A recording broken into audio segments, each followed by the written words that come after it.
Did you know that when God made his covenant with Abraham, he agreed to the punishment of death for himself if he did not fulfill his promise to Abraham? Check this out. God promised Abraham, I'm looking at Genesis 15:5, he promised him, look up at the sky and count the stars. If indeed you can count them, then he said, so shall your offspring be. He promised him offspring as many as the stars in the sky. He also promised him the land, the promised land, from Wadi of Egypt to the great river Euphrates, etc., etc.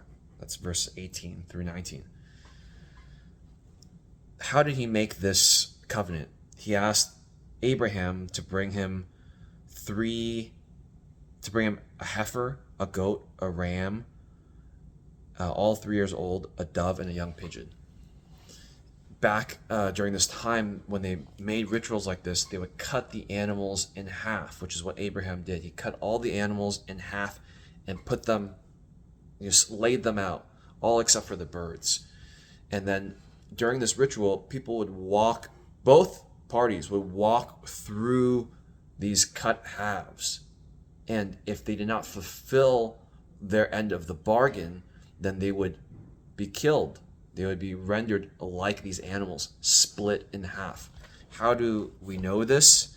If you look at Jeremiah 34:18, those who have violated my covenant and have not fulfilled the terms of the covenant they made before me, I will treat like the calf they cut in two and then walked between in its pieces.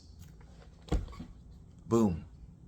So God was saying, if I don't fulfill, and mind you, during this covenant with Abraham, Abraham was put to sleep.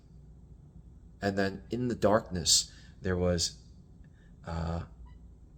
verse 17, Genesis, when the sun had set and darkness had fallen, a smoking fire pot with a blazing torch appeared and passed between the pieces. What was the blazing torch? It was God.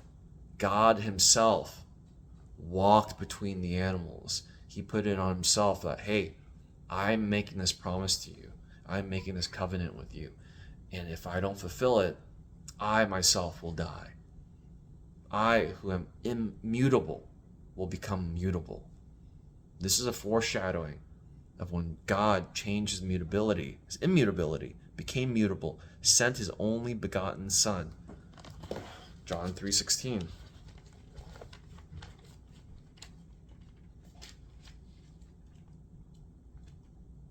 John 3:16.